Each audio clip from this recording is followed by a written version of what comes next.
माँ अमन तुम फ़क़द तदौ, अगर तुम्हें हिदायत चाहिए, अगर दुनिया के अंदर तुम्हें हिदायत चाहिए, जन्नत चाहिए, राह रास्ता चाहिए, तो सहाबा की ज़िंदगी को पढ़ो। और सहाबा की ज़िंदगी जिस तरह थी, उसका ईमान जिस तरह था, उसका ईमान जिस तरह मजबूत था, आप भी अपना ईमान बचाने की कोशिश करें। दुनिया के अंदर कोई दौलत लेकर नहीं जाता है, गरीब का भी वही ठिकाना है, अमीर का भी वही ठिकाना है। कोई इंसान ये नहीं बता सकता है कि कोई करोड़पति इंसान है तो मरने के बाद उसको अलग से जगह दी जाती है। वही मंजिल, वही ठिकाना, वही कब्र, वही जगह उनको भी मिलने वाली है। कोई लेकर कोई जाएगा नहीं। आप गायब लोगों के लिए, आप परदादे के लिए सोचते हैं, आप हमारे पोते परपोते के लिए सोचते हैं। फ़िक्र कीजिए अपनी ज़िंदगी के लिए, फ़िक्र कीजिए अपनी ज़िंदगी के लिए, फ़िक्र कीजिए अपने आप को जहन्नम से बचाने की फ़िक्र कीजिए। मेरे भाइयों, उस दिन आपके पोते काम नहीं देंगे, आपके बेटा काम नहीं देगा, आपकी बीवी काम। अल्लाह व बरकातहू। इन्नल हम्दुलिल्लाह नहमदुहु व नस्तईनुहु व नस्तगफिरुहु व नऊज़ु बिल्लाहि मिन शुरूरि अनफुसिना व मिन सय्यिआति आमालिना। मन यहदिहिल्लाहु फला मुदिल्ल लहु व मन युज़लिल फला हादिय लहु व अशहदु अल्ला इलाहा इल्लल्लाहु वहदहु ला शरीका लहु व अशहदु अन्न मुहम्मदन अब्दुहु व रसूलुहु। अम्मा बाद फ़इन्न खैरल हदीस किताबुल्लाह व खैरल हदी हदी मुहम्मदिन सल्लल्लाहु अलैहि वसल्लम व शर्रल उमूरि मुहदिसातुहा व कुल्ल मुहदिसतिन बिदअह व कुल्ल बिदअतिन ज़लालह व कुल्ल ज़लालतिन फिन्नार। औज़ु बिल्लाहि मिनश शैतानिर रजीम। बिस्मिल्लाहिर रहमानिर रहीम। वलक़द ख़लक़नल इंसाना व नअलमु मा तुवस्विसु बिही नफ़्सुहु व नहनु अक़रबु इलैहि मिन हब्लिल वरीद। इज़ यतलक़्क़ल मुतलक़्क़ियानि अनिल यमीनि व अनिश शिमालि क़ईद। मा यल्फ़िज़ु मिन क़ौलिन इल्ला लदैहि रक़ीबुन अतीद। औज़ु बिल्लाहि मिनश शैतानिर रजीम। बिस्मिल्लाहिर रहमानिर रहीम। या अय्युहल्लज़ीना आमनू अतिउल्लाह व अतिउर रसूल। व क़ाला नबिय्यु सल्लल्लाहु अलैहि वसल्लम फ़िल हदीस ला यदखुलुन नार इल्ला शक़ियुन। क़ील या रसूलल्लाह व मनिश शक़ियुन। क़ाल मन लम यअमल लिल्लाहि बिताअतिन व लम यत्रुक लहू बिमासियह। रवाहुल बुखारी। हाज़रीन पाक जुमा, अवलन अल्लाह रब्बुल आलमीन की तारीफ़, तौसीफ़, हम्द व सना, किब्रियाई, बड़ाई हमा वक्त बयान करना हम तमाम के लिए नहायत ही ज़रूरी है। जो हम सब का खालिक, मालिक, मुरब्बी, मुहस्सिन और पालनहार है, और जो हर तरह की अयूब व नुक़ूस से मुबर्रह और मुनज़्ज़ह हैं। बादहू उनके भेजे हुए तमाम अम्बिया व रसूल पर दुरूद व सलाम, बिलख़ुसूस जनाब अकरम मुहम्मद बिन अब्दुल्लाह बिन अब्दुल मुत्तलिब बिन हाशिम पर दुरूद व सलाम। अल्लाहुम्मा सल्लि व सल्लिम व बारिक अलैहि। मसनून खुतबा के बाद कुरान मुक़द्दस की आयत पढ़ी गई है, अहादीसे नबविया भी पढ़ी गई है। इंशाअल्लाहु ताला कुरान की आयत व अहादीसे नबविया की रोशनी में चंद बातें आप लोगों के सामने पेश करूंगा। अल्लाह रब्बुल आलमीन से दुआ खैर करता हूं कि अल्लाह रब्बुल आलमीन तो हमें हक़ कहने, आपको हक़ सुनने और हक़ के तहत अमल पैरा होने की तौफ़ीक़ इनायत बख्शे। आमीन। मेरे अज़ीज़ भाइयों, मुख्तसर वक्त में मैं चाहता हूं कि बहुत बेहतरीन और कीमती बातें आप लोगों के सामने पेश करूं। मौजू वज़ाहत कर दूं ताकि आपके सामने बात आ जाए। इताअत और इत्तिबा, इताअत रसूल और इत्तिबाए रसूल, ज़रूरी है। आज हम बारहा सुनते हैं कि रसूल की इताअत करो, रसूल की इत्तिबा करो, रसूल की इताअत करो, रसूल की फरमा बरदारी करो। हम जलसों में मुक़र्रिरीन की ज़बान से हम सुनते रहते हैं। मेरे भाइयों, क्या है इताअत, क्या है इत्तिबा, क्या है? सबसे पहले समझना ज़रूरी है। इताअत कहते हैं तस्लीम कर लेना, मान लेना। तस्लीम कर लेना, मान लेना, यानी जब कोई हमें कोई बात कहता है, अगर हम उनकी बातों से मुत्तफ़िक़ हो जाते हैं, उनकी बात को अगर सच मानते हैं और मान लेने के बाद उसको तस्लीम कर लेते हैं, तो इसको कहते हैं इताअत। इत्तिबा क्या है? इत्तिबा कहते हैं पीछे पीछे चलना, अपने कदम को आगे बढ़ाना। इसी को कहते हैं इत्तिबाए रसूल और इताअत रसूल, यानी रसूल की कही हुई बातों को मानना और रसूल की कही हुई बातों के ऊपर अमल भी करना। इताअत रसूल और इत्तिबाए रसूल। मेरे भाइयों, अल्लाह रब्बुल आलमीन कहता है या अय्युहल्लज़ीना आमनू अतिउल्लाह व अतिउर रसूल वला तुब्तिलू अमालकुम। ऐ लोगो, अल्लाह की इताअत करो, रसूल की इताअत करो और वला तुब्तिलू अमालकुम, और तुम अपने आमाल को बर्बाद ना करो। क्या माना निकला कि अगर हम अल्लाह की और रसूल की इताअत नहीं करेंगे, रसूल की बातों को नहीं मानेंगे, अल्लाह की बातों को अगर नहीं मानेंगे, तो बाद बाकी सारे अमाल हमारे लिए बेकार है, बेफ़ायदा है। तो ज़रूरी है कि रसूल की भी इताअत करें, अल्लाह की भी इताअत करें।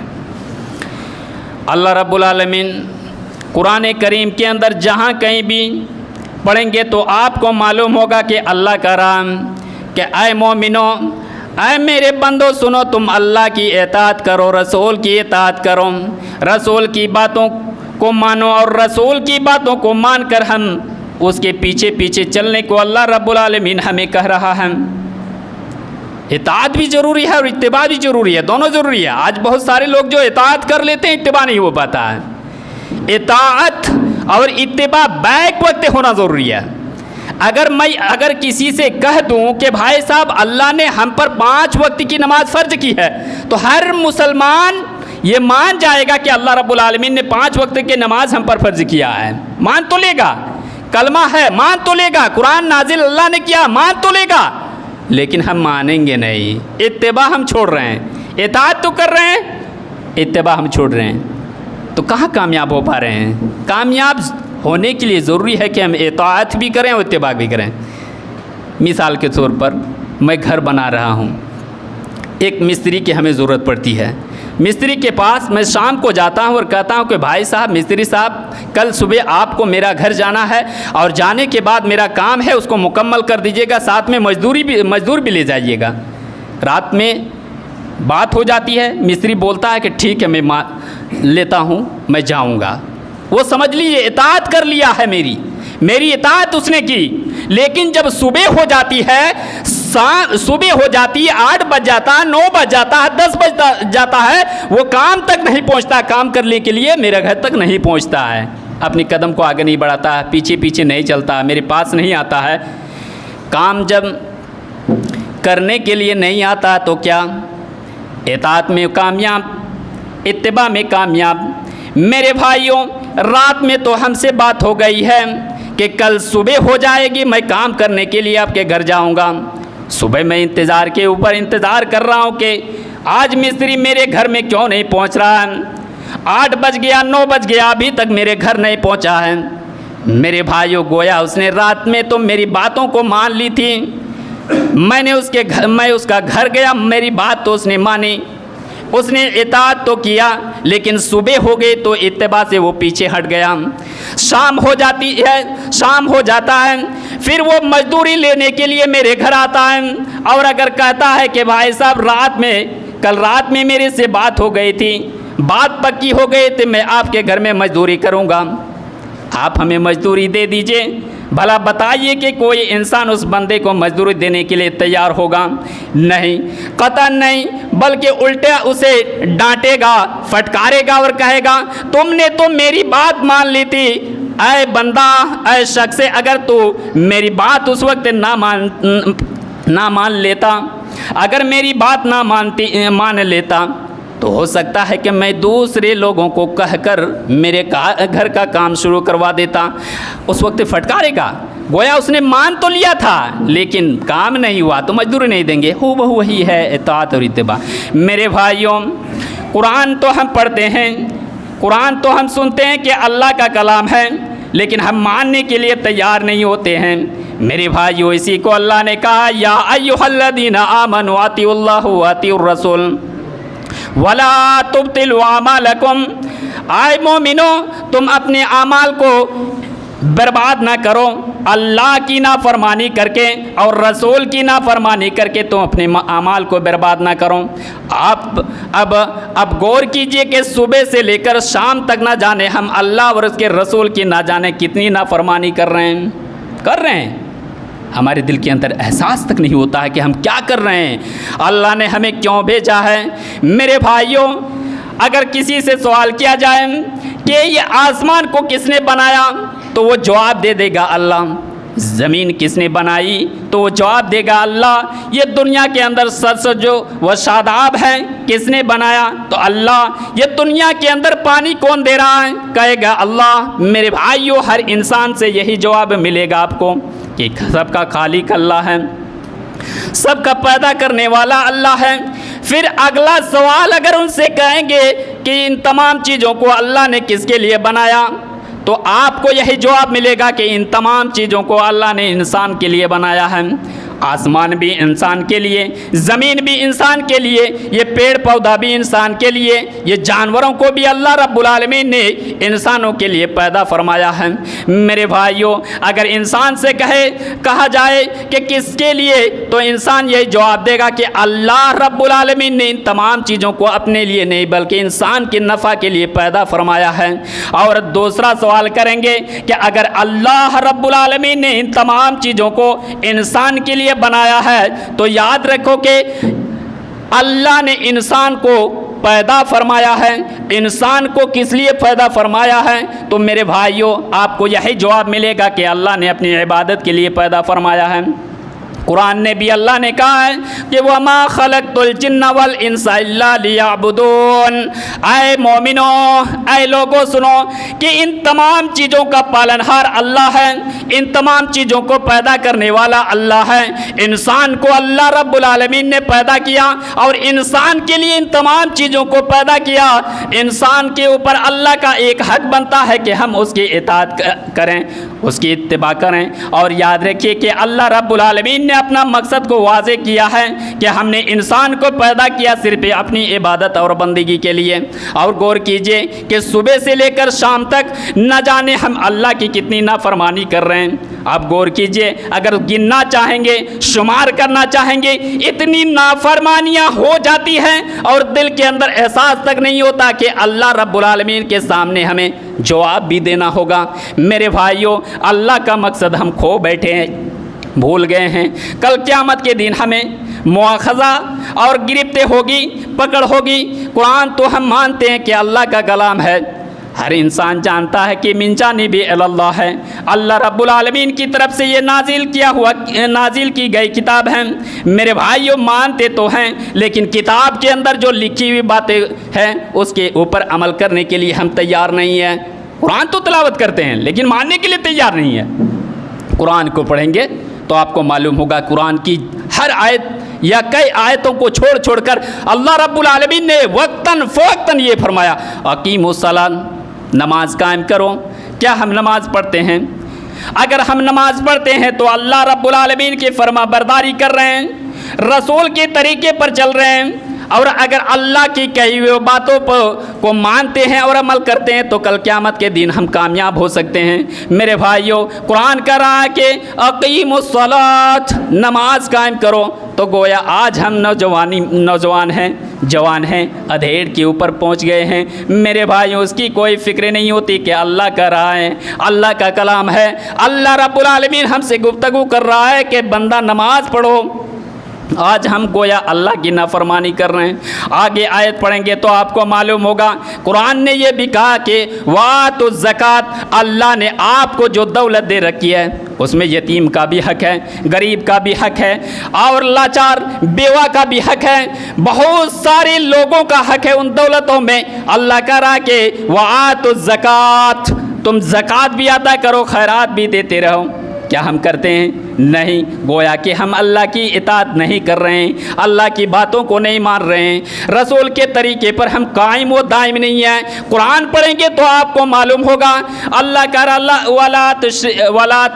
वला तुश्रिकू, तुम शिरक ना करो। सुबह से लेकर शाम तक न जाने हम शिरक के ऊपर मुब्तला हो जाते हैं, दिल के अंदर कोई एहसास नहीं है। कुरान पढ़ेंगे तो आपको मालूम होगा, इन्नमल खम्र वल मैसर वल अंसाब, अल्लाह कह रहा है कि ये नशा वार चीज़, आप जो नशा करते हैं, खैनी बीड़ी सिगरेट या जो चीज़ें नशा की चीज़ें हैं, अल्लाह कह रहा है कि इन तमाम चीज़ों को अल्लाह ने हराम किया है, मैंने हराम कर दिया है।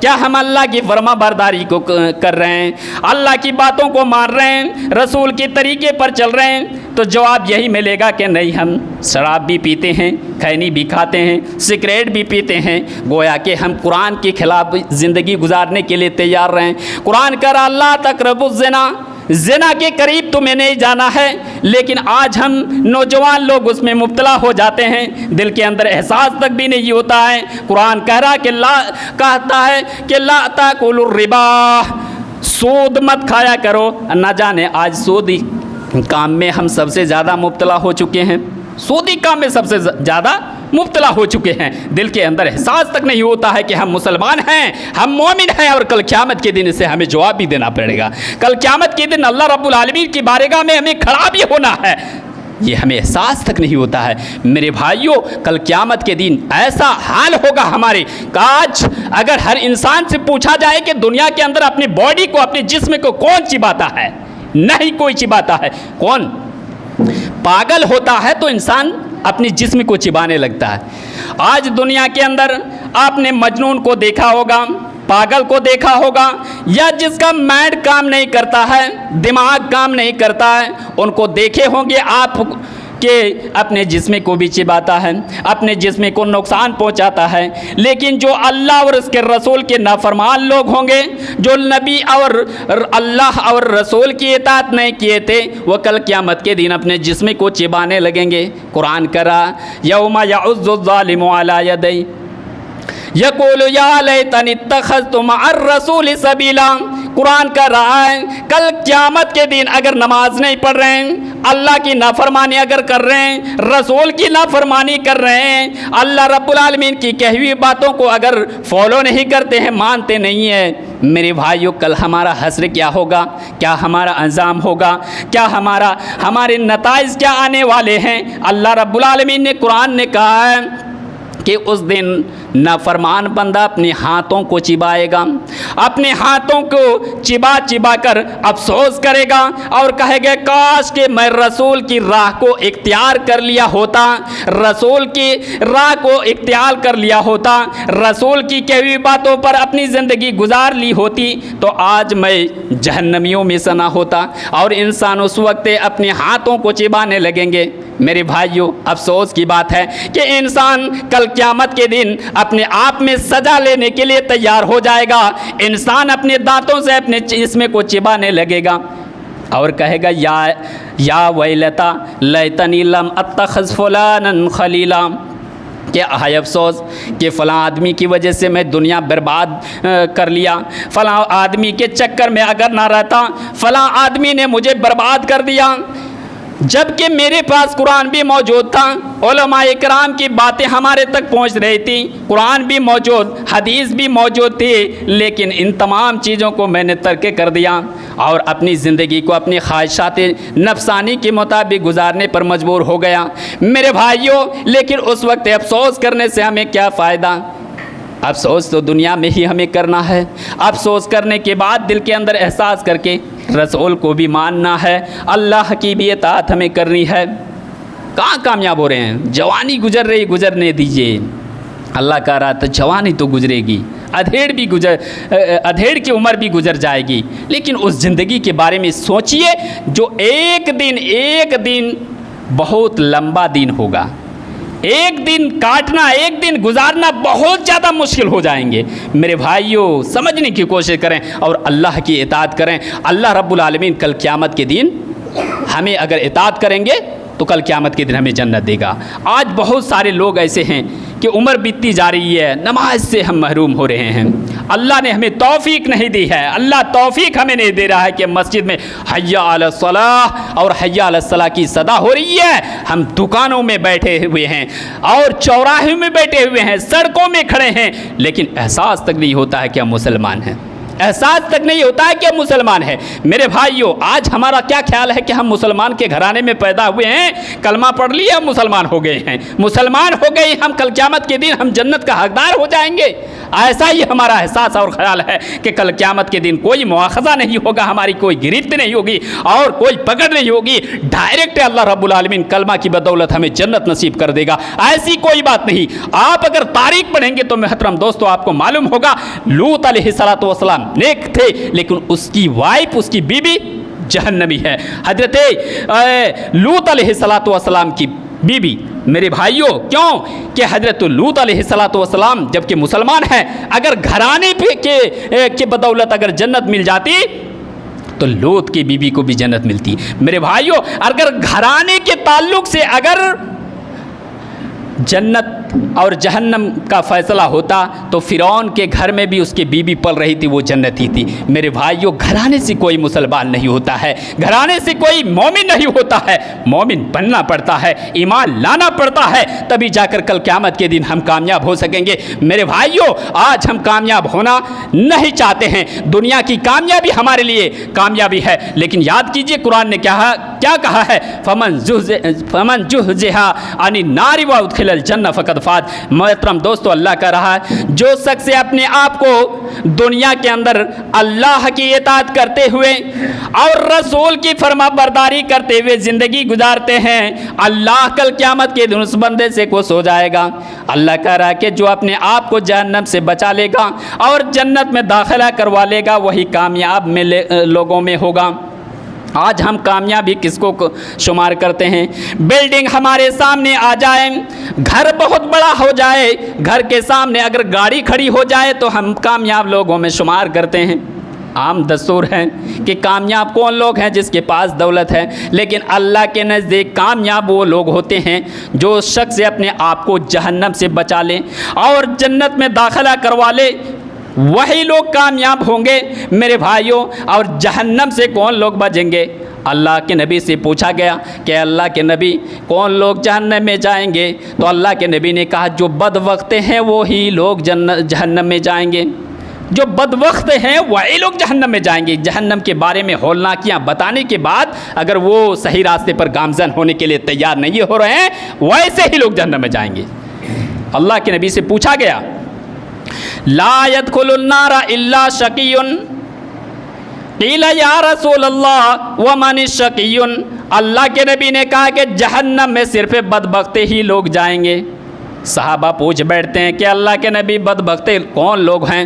अल्लाह के नबी ने कहा कि जो लोग अल्लाह और उसके रसूल की इताअत नहीं करते हैं वो बदबख्ते हैं, जो अल्लाह की कही हुई बातों को नहीं मानते हैं वो बदबख्ते हैं। मेरे भाइयों, आज गौर कीजिए, क्या हम अल्लाह और उसके रसूल के बात को मानते हैं? अगर नहीं मानते हैं तो रिजल्ट यहाँ आपके सामने आ जाएगा कि हमारा अंजाम क्या होने वाला है, हमारा ठिकाना क्या है। मेरे भाइयों, नबी का फरमान है कि अगर अल्लाह की इताअत कर रहे हैं तो जहन्नम से आपको छुटकारा मिल जाएगा, जन्नत में आपका दाखिला होगा। और अगर नबी का नाफरमान है तो आपका अंजाम और ठिकाना तो वही जहन्नम है, वही जहन्नम है। मेरे भाइयों, आज हम अल्लाह और उसके रसूल की इताअत से कोसों दूर हैं, बहुत ज़्यादा दूर हैं। आज हम यही ख्याल करते हैं दुनिया में बहुत सारी परेशानियाँ आ रही है। क्या है, क्यों परेशानी आ रही है? हर इंसान शिकायत करते हैं कि क्या बताऊं मौलवी साहब, एक बीमारी से मैं छुटकारा पाता हूं, दूसरी बीमारी मेरे घर में, एक मुसीबत आती है, दूसरी मुसीबत जाती है, फिर आती है, फिर जाती है, यानी मुसीबत के ऊपर मुसीबत आन पड़ रही है मेरे घरों में। क्या वजह है, क्यों है, क्या है? अल्लाह रब्बुल आलमीन का फरमान है कि मोमिन परेशान होंगे दुनिया में, लेकिन उसका बदला भी अल्लाह रब्बुल आलमीन देने वाला है। क्या है? आज हम मोमिन हैं, मुसलमान हैं, अल्लाह का वादा है, अल्लाह रब्बुल आलमीन का फरमान है कि व अंतुमुल आलौना इन कुंतुम मोमिनिन, तुम्हारी शान होगी, तुम्हारी पहचान होगी, तुम्हारी इज्जत होगी, तुम्हारा वक़ार दुनिया में होगा अगर तुम मोमिन होकर रहोगे। अगर तुम ईमानदार होगे तो तुम्हारा वक़ार भी रहेगा, तुम्हारी शान भी रहेगी, तुम्हारी पहचान भी दुनिया के अंदर बनी रहेगी। लेकिन आज बरक से हो रहा है कि दुनिया में आज बरक से क्या हो रहा है कि गैर कौम हम पर हावी हो चुकी है, गैर कौम हम पर हावी हो चुकी है। अगर सोशल मीडिया आप देख रहे हैं, अगर आप यूट्यूब वगैरह चला रहे हैं या सोशल मीडिया से अगर ताल्लुक़ रखते हैं तो मालूम होगा कि अभी सरकार क्या निकाल रही है कि 80,000 मदरसों को अभी बंद किया जा रहा है। 80,000 मदरसों को बंद किया जा रहा है, मुसलमानों को दबोचा जा रहा है और तरह तरह की परेशानियां उनके ऊपर आन पड़ रही है। और आज हम यही शुमार करते हैं कि हमारी तादाद बहुत कम है। आज हम मुसलमान हैं, मुसलमानों की तादाद इंडिया में बहुत कम है। इस बात पर भरोसा करके हम अपनी ज़िंदगी गुजार रहे हैं कि अपनी तादाद की कमी की वजह से लोग मुझे मजबूर कर रहे हैं। मेरे भाइयों, मदरसा है, आज बहुत मदरसे ऐसे हैं कि मुसलमान ही बंद करने की कोशिश में लगे हुए हैं। लेकिन याद रखिए, वही मदरसे की वजह से दुनिया में आपका ईमान मजबूत रहेगा, आपके बच्चे के ईमान मजबूत रहेंगे। आज रिजल्ट आपका क्या आने वाला है, चंद दिनों के बाद आपको सुनाई देगा कि 80,000 मदरसों को दुनिया के आज इंडिया के अंदर से बंद किया जा रहा है। अफसोस है कि हम कम तादाद में है, यही सोच रहे हैं कि मुसलमान हम लोग कम हैं, मुसलमान कम हैं। कमी की वजह से अल्लाह रब्बुल आलमीन कामयाबी नहीं देता है, कामयाबी देता है, ऐसी कोई बात नहीं है। आपको जंग बदर के बारे में आपको मालूम होगा, तारीख आपने पढ़ी होगी तो आपको मालूम होगा कि जंग बदर, गज़वे बदर के अंदर मुसलमानों की तादाद क्या थी? 313। और कुफ़ार मक्का की तादाद कितनी थी? 1000। अब भला बताइए, अगर किसी इंसान से पूछा जाए कि 1000 ज़्यादा है या 313 ज़्यादा है, तो वो इंसान जवाब देगा कि नहीं, 1000 ज़्यादा है। मेरे भाइयों, ज़्यादा तादाद कितनी थी? तो कुफ़ार मक्का की तादाद थी। और मुसलमानों की तादाद कितनी थी? 313 थी। लेकिन याद कीजिए, 313 में लड़ने वाले सिर्फ 200 थे और 113 छोटे छोटे बच्चों को मिलाकर 313 गिनती कर ली गई थी। यानी 313 अगर मान लिया जाए, तारीख पढ़ेंगे तो मालूम होगा कि 313 को अल्लाह रब्बुल आलमीन ने फतह दिया। और शिकस्त किन को मिली? 1000 लोगों को शिकस्त दी देगी। हार किन को मिल जाती है? हार किनको और जीत किनको मिल जाती है? आपको मालूम होना चाहिए। तारीख पढ़िए तो मालूम होगा कि मुसलमानों को इसमें जीत हुई थी। क्यों जीत हुई थी? क्योंकि उस वक्त अल्लाह के नबी ने कहा था कि मैं जहाँ जिस जगह रहने के लिए बोलूँगा वहीं रहना होगा, मेरी बातों को मानना होगा, मेरी इताअत करनी होगी, मेरी इत्तिबा करनी होगी। मेरे भाइयों, हर सहाबी ने इकरार कर लिया कि हम मानेंगे, और इकरार कर लिया कि मानेंगे, और मानने के बाद वो जंग के लिए निकल जाते हैं, जंग करते हैं। अल्लाह की इताअत और रसूल की इताअत करने के वजह से उस जंग में कामयाबी उनको मिलती है। लेकिन याद कीजिए, 2 हिजरी में ये जंग हुई थी, ये गज़वा हुआ, और उसके बाद 3 हिजरी में जंग जो हुई थी ओहद के नाम से वो जंग जानी जाती है। उसमें क्या हाल हुआ मुसलमानों का, उसमें मोमिनों का क्या हाल हुआ कि रसूल की नाफरमानी की वजह से मुसलमानों को शिकस्त मिल गई थी। यहीं से आप समझ सकते हैं कि अल्लाह और उसके रसूल की नाफरमानी की वजह से कम और ज़्यादा से हमें कोई मतलब नहीं है। अल्लाह हमारी ऊपर मौजूद है, अल्लाह रब्बुल आलमीन हमें देने और लेने वाला है। अगर हम कम है, अगर हमारा ईमान अगर मजबूत रहेगा तो इंशाअल्लाह तबारक व तआला कम तादाद से भी अल्लाह रब्बुल आलमीन हमें कामयाबी से हमकिनार करने वाला है। मेरे भाइयों, दुनिया के अंदर ईमान मजबूत कीजिए और अल्लाह और उसके रसूल की इताअत करने की कोशिश कीजिए। अल्लाह कह रहा है, मन युतिल्लाह व रसूलहु फ़क़द फाज़ फ़ौज़न अज़ीमा। जो शख्स अल्लाह और उसके रसूल की इताअत करता है, दुनिया के अंदर समझ लीजिए उनको बहुत बड़ी कामयाबी मिल गई, बहुत बड़ी कामयाबी मिल गई। आज कामयाबी बहुत बड़ी किसको मिलती है? गाड़ी घोड़ा बंगला बिल्डिंग हो, उनको दुनिया में समझते हैं कि बहुत बड़ी कामयाबी उनको मिल रही है। लेकिन नहीं, जो दुनिया के अंदर नमाजी है, जो दुनिया के अंदर इताअत रसूल को फॉलो करता है, अल्लाह की इताअत करता है, रसूल की इताअत करता है, वैसे ही लोग दुनिया के अंदर कामयाब है। और वैसे ही लोगों को अल्लाह रब्बुल आलमीन कर रहा है कि दुनिया के अंदर अगर कामयाबी मिली है तो ऐसे ही लोगों को कामयाबी मिली है, ऐसे ही लोगों को कामयाबी मिली है। मेरे भाइयों, आज हम अल्लाह और उसके रसूल की इताअत से कोसों दूर हैं, नमाज छोड़ रहे हैं, कोई एहसास नहीं है। सुबह से लेकर शाम तक 24 घंटे में 5 बार हय्या अला सलाह हय्या अल फलाह की सदा हमारे कानों में टकराती है, लेकिन दिल के अंदर किसी भी तरह का कोई एहसास नहीं होता है। यकीनन मानिए कि जो मोमिन होता है, ये सदा इस कदर आवाज़ हमारे कानों में टकराती है। मेरे भाइयों, ईमान अगर सीने में मौजूद होता है तो ईमान गवारा नहीं करता है कि लोग मस्जिद में नमाज पढ़ने के लिए जा रहे हैं, मैं चौराहे पर बैठे रहूं। याद रखिए कि अगर आज़ान होकर याद रखिए कि अगर आज़ान हो रही है, हय्या अला सलाह और हय्या अल फलाह की आवाज़ हमारे कानों में टकरा रही है, चौराहे में बैठे हुए हैं, दुकानों में बैठे हुए हैं और मस्जिद की तरफ अपने कदम को नहीं बढ़ाते हैं, तो हमारे सीने के अंदर ईमान है ही नहीं है, हम मुसलमान नहीं है, हम मोमिन ही नहीं है। यहीं से आप अपना नताइज निकाल सकते हैं कि हम मुसलमान हैं या मोमिन हैं या नहीं है। मेरे भाइयों, इसमें दूसरे के पूछने की कोई ज़रूरत नहीं है। आप को अल्लाह तबारक व तआला ने नमाज जैसी हमें सौगात अल्लाह रब्बुल आलमीन की तरफ से मिली है, जिसमें अल्लाह रब्बुल आलमीन बहुत सारे गुनाहों को अल्लाह रब्बुल आलमीन दरगुजर करने वाला है, बहुत सारे गुनाहों को अल्लाह रब्बुल आलमीन माफ़ करता है। हमें सोचने और समझने की ज़रूरत है। आज हम बेनमाजी हैं, हमारे बच्चे बेनमाजी हैं। मेरे भाइयों, दिल के अंदर हम यही ख्याल करते हैं कि नमाज तो बूढ़े लोग पढ़ते हैं, नमाज तो 50 साल हो जाएंगे तभी पढ़ेंगे। मेरे भाइयों, एक एक पल के बारे में अल्लाह रब्बुल आलमीन पूछ लेगा। आप यही एहसास करते हैं कि 40 साल की उम्र में हो जाऊंगा तो नमाज पढ़ना शुरू कर दूंगा। अल्लाह रब्बुल आलमीन अगर 40 साल के बारे में अगर ना पूछे, अगर अल्लाह रब्बुल आलमीन यही 10 साल 12 साल 15 साल के बारे में पूछे तो आप क्या कहेंगे? इन्नमा अव्वल मा युहासिबु बिहिल अब्द यौमल क़ियामा अस्सलाह। सबसे पहले अल्लाह रब्बुल आलमीन क़यामत के दिन पूछेगा तो नमाज के ताल्लुक से पूछेगा। नमाज आपने पढ़ी नहीं तो सारे रजिस्टर उसी से बंद कर दिया जाएगा, और अगर नमाज आपने दुनिया के अंदर पढ़ी है तो बाद बाकी जो नेक आमाल आपके थे अगले रजिस्टर खोला जाएगा, वरना आपके रजिस्टर खोला ही नहीं जाएगा। मेरे भाइयों, आप नमाज पढ़ने की कोशिश करें, आप यही से वादा करें, मस्जिद है, वादा करें कि ये जुमा की नमाज होगी, उसके बाद असर की नमाज होने वाली है, इंशाअल्लाह ताला हम नमाज के लिए हम मस्जिद में आएंगे और किसी और के लिए नमाज पढ़ेंगे। अल्लाह रब्बुल आलमीन ने हमें जिम्मेदारी दी है, अल्लाह का हक है, अल्लाह ने इन तमाम चीज़ों को दिया है, अल्लाह का भी हक बनता है हम अल्लाह को हक देने की कोशिश करें, अल्लाह को हक देने की कोशिश करें। हर बाप अपने बेटे को हक देता है, हर बाप अपने बेटे को हक देता है, हर बेटा अपना बाप को हक लेता है, लेकिन अल्लाह रब्बुल आलमीन ने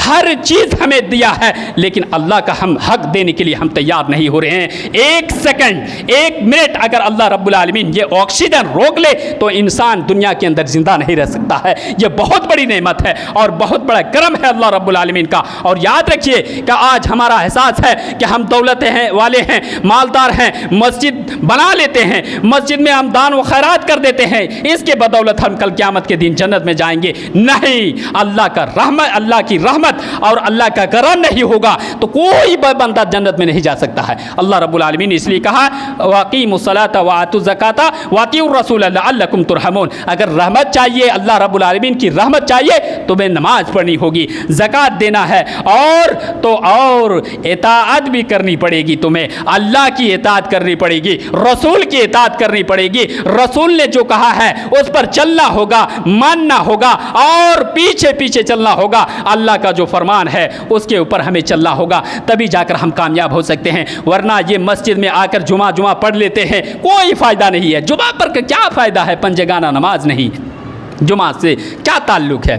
क्या ताल्लुक़ है जुमा से? आज हम जुमा पढ़ते हैं, 6 दिन 7 दिन गायब हो जाते हैं, क्या फ़ायदा है? हम मुसलमान का दावा ठोक देते हैं। मेरे भाइयों, हम तो मुसलमान हैं, मोहम्मदी हैं, हम तो अंसारी हैं, हम तो मोहम्मद को मानने वाले हैं। क्या दावा मुसलमान बनने की ज़रूरत नहीं है, बल्कि अगर बनना है तो वैसे ही मुसलमान बनिए। फ़इन आमनु बिमिस्लि मा अमनतुम फ़क़द इह्तदौ। सहाबा की तरह ईमान और मुसलमान बनिए। सहाबा की तरह आप अपने ईमान को बनाइए कि सहाबा अगर रसूल की बात, रसूल की ज़बान से जब भी कोई बात निकलती थी, वो नाफरमानी करने के लिए वो नाफरमानी नहीं करते थे, बल्कि फरमा बरदारी करने के लिए हमेशा लपक पड़ते थे। मेरे भाइयों, इसलिए अल्लाह रब्बुल आलमीन ने सहाबा की ज़िंदगी को हमारे लिए नमूना करा दिया है और कुरान ने नक्शा खींचा है। फ़इन आमनु बिमिस्लि मा अमनतुम फ़क़द इह्तदौ। अगर तुम्हें हिदायत चाहिए, अगर दुनिया के अंदर तुम्हें हिदायत चाहिए, जन्नत चाहिए, राह रास्ता चाहिए, तो सहाबा की ज़िंदगी को पढ़ो। और सहाबा की ज़िंदगी जिस तरह थी, उसका ईमान जिस तरह था, उसका ईमान जिस तरह मजबूत था, आप भी अपना ईमान बचाने की कोशिश करें। दुनिया के अंदर कोई दौलत लेकर नहीं जाता है, गरीब का भी वही ठिकाना है, अमीर का भी वही ठिकाना है। कोई इंसान ये नहीं बता सकता है कि कोई करोड़पति इंसान है तो मरने के बाद उसको अलग से जगह दी जाती है। वही मंजिल, वही ठिकाना, वही कब्र, वही जगह उनको भी मिलने वाली है। कोई लेकर कोई जाएगा नहीं। आप गायब लोगों के लिए, आप परदादे के लिए सोचते हैं, आप हमारे पोते परपोते के लिए सोचते हैं। फ़िक्र कीजिए अपनी ज़िंदगी के लिए, फ़िक्र कीजिए अपनी ज़िंदगी के लिए, फ़िक्र कीजिए अपने आप को जहन्नम से बचाने की फ़िक्र कीजिए। मेरे भाइयों, उस दिन आपके पोते काम नहीं देंगे, आपके बेटा काम नहीं देगा, आपकी बीवी काम नहीं देगी, आपकी बिल्डिंग काम नहीं देगी। और याद रखिए, आपकी दौलतें निछावर हो जाएंगी और उस वक्त कहेंगे मा अगना अन्हु मालहु। और उस वक्त कहेंगे कि ये माल हमें बर्बाद किया, हमारी संपत्ति हमारी बर्बादी है, हमारी बिल्डिंग हमारी बर्बादी है। बिल्डिंग कहाँ से आपने लाई है, कहाँ खर्च किया है, पूछा जाएगा। आप क्या जवाब देंगे? मेरे भाइयों, अपनी ज़िंदगी को सादगी के साथ गुजारने की कोशिश कीजिए। कम से कम इतना तो कीजिए कि नमाजी बनकर ईमान को मजबूत कीजिए। जो बेनमाजी होता है वो ईमानदार नहीं और उनका ईमान मजबूत नहीं होता है। वक्त ख़त्म है, मैं शॉर्टली और मुख्तसर अंदाज से कहकर निकलता हूँ। अल्लाह रब्बुल आलमीन से दुआएं करूँगा कि हम सब नमाजी बने। इंशाअल्लाह नमाजी बनेंगे आज से, इंशाअल्लाह। हाथ उठा दीजिए, इंशाअल्लाह। और वादा कहाँ हो रहा है? मस्जिद में इंशाअल्लाह नमाज़ पढ़ेंगे। नमाज अपने लिए पढ़ेंगे, गैर के लिए नहीं है। नमाज अपने लिए है, बिल्डिंग दूसरे के लिए है। दौलत अपने लिए नहीं है, दूसरे लिए है। लेकिन नमाज ऐसा काम है कि अपने लिए करेंगे, अपने लिए जमा करेंगे, अपने लिए जवाबदा बनाएंगे, अपने लिए वो क्वेश्चन का जवाब बनाएंगे। बिल्डिंग का भी जवाब है मेरे भाइयों, नमाज से ही हम जवाब देंगे। अल्लाह रब्बुल आलमीन से दुआ खैर करता हूँ कि अल्लाह रब्बुल आलमीन तू हमें नेक अमाल करने की तौफीक इनायत बख्शे। आमीन। तकब्बल या रब्बल आलमीन।